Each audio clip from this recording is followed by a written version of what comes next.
जब तक हम अपने आप को नहीं जानेंगे तब तक हम खंडन की तरफ बढ़ते हैं। लोग कहते हैं कि खंडन और मंडन, इस पर विचार करना चाहिए।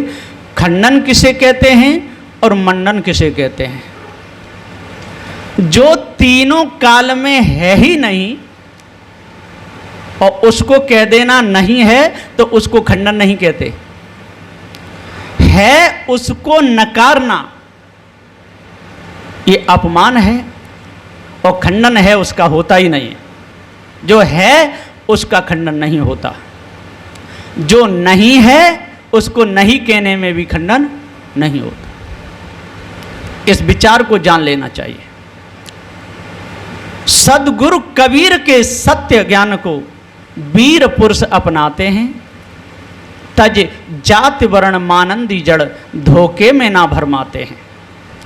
सदगुरु श्री कबीर साहब का जो ज्ञान है वो वीर पुरुष अपनाते हैं। इनको वीर क्यों कहा गया? महाराजे बहुत हुए संसार में, जरा सिंधु शिशुपाल कंस दुर्योधन जैसे भूप भये। जीवन भर सुख शांति मिली ना, राग द्वेष मजदार भये। एक से एक हो गए, दूसरे राज्यों पर विजय प्राप्त करते थे, जय जयकार हो गए उनके सारे संसार में। लेकिन जब उनका पतन हुआ उस समय रणभूमि में तड़प तड़प करके मर गए, कोई पास में भी नहीं आया। दुर्योधन, राजा दुर्योधन जाकी करत पखेरु छाए, और जिस समय भीम ने उनकी जंगा तोड़ी तो कोई काम में नहीं आया। राजा प्रियाभर्त बड़े राजा हुए। गंगा नाम की एक लड़की थी, ये गंगा नदी को नहीं समझ लेना। एक बार गंगा से, और महाराज प्रियभर्त कहते हैं कि हे गंगा तू मेरे से शादी कर ले।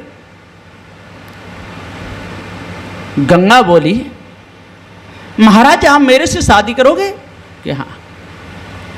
कि तो ऐसा करो कि आप मेरे परिक्रमा लगा करके आओ।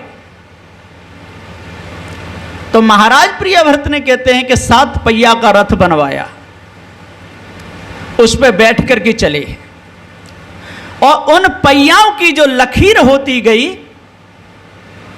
उसको कहते हैं 7 गंगा। और जब घूम करके वो आए तब तक वो बुढ़े हो गए, उनकी नार हरने लगी। गंगा लोटा में पानी लिए हुए खड़ी है, मेरे पति देव आ रहे हैं। सामने आ गए पति देव। राजा प्रियभर्त बोले क्या तेरा दिमाग खराब है? कहाँ मैं बुढ़ा और मेरी गर्दन हिल रही है और मेरे को पति कहती है? गंगा हाथ जोड़ करके कहती है महाराज आप मेरे को भूल गए हैं, मैं वही गंगा हूं जो आपने मेरे से कहा था कि मैं तेरे से शादी करना चाहता हूं। महाराज बोले मैं बुढ़ा हो गया और तू जवान की जवान ही रही। गंगा बोली कि हाँ, जो वासना में फंसते हैं वो बुढ़े होके मरते हैं, और जो वासना से विरक्ति लेते हैं वो कभी बुढ़े होते नहीं हैं। इतनी बात सुन करके महाराज प्रिय भरत का सिर और गंगा के चरणों में झुक गया। सदगुरु श्री कबीर साहब जी पुकार के समझाते हुए कहते कि भाइयों, इस ब्रह्म परमात्मा की जो कल्पना की है वो मनुष्य ने की है, किसी दूसरे ने नहीं, पशु पक्षियों ने नहीं। ब्राह्मण, क्षत्रिय, वैश्य और शूद्र, ये 4 वर्ण बनाए थे महाराज मनु जी ने। तो यहां पर कहते हैं कि पहचान तो कुछ रखी नहीं, पहचान और बना देनी थी। जैसे ब्राह्मण की पहचान हो जाए तो उसके 100 सिर होने चाहिए, दूर से पता चल जाए इनके 100 सिर हैं, ब्राह्मण देवता आ रहे हैं, और 50 होने चाहिए क्षत्रिय के, तो मालूम पड़ जाए, बैठाने में भी सुविधा हो जाए। और 25 सिर होने चाहिए वैश्य के, और 12 होने चाहिए शूद्र के, तो पता चल जाएगा।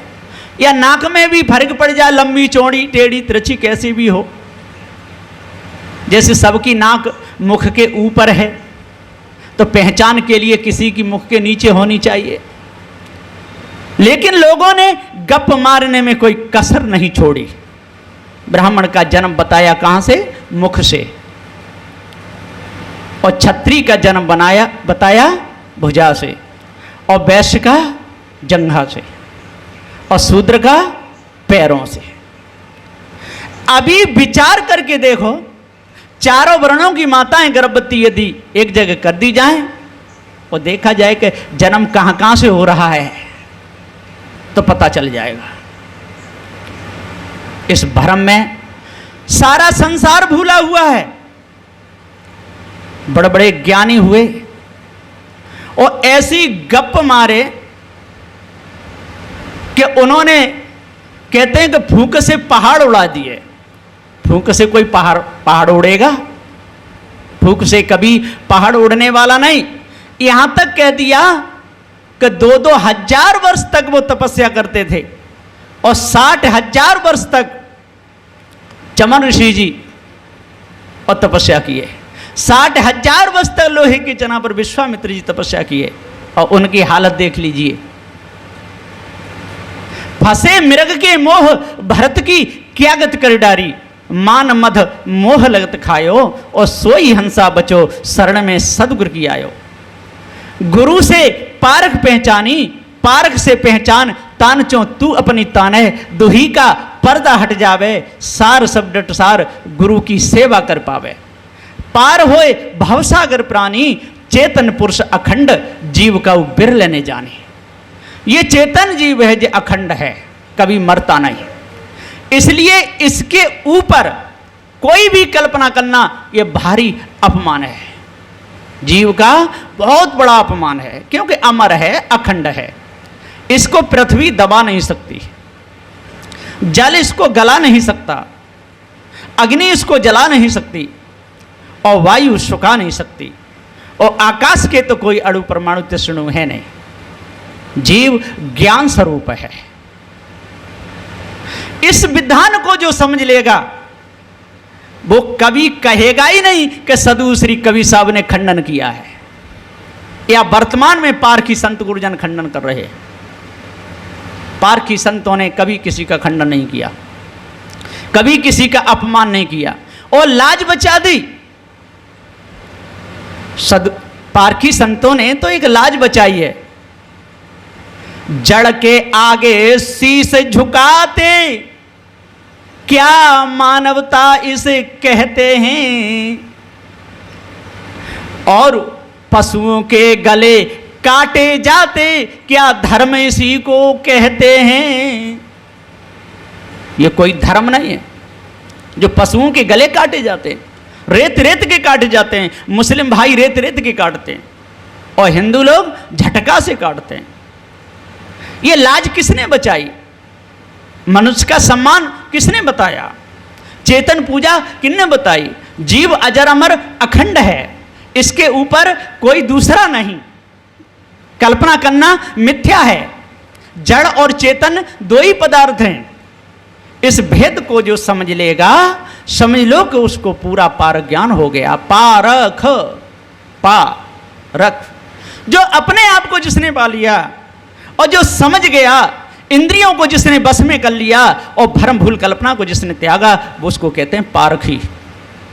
पार हो जाए, जो भ्रम भूल कल्पना से पार हो, विषय वासना से पार हो, मोह ममता आसक्ति से पार हो, निस्वरूप को अपने आप को जाने, उसे पारखी कहते हैं।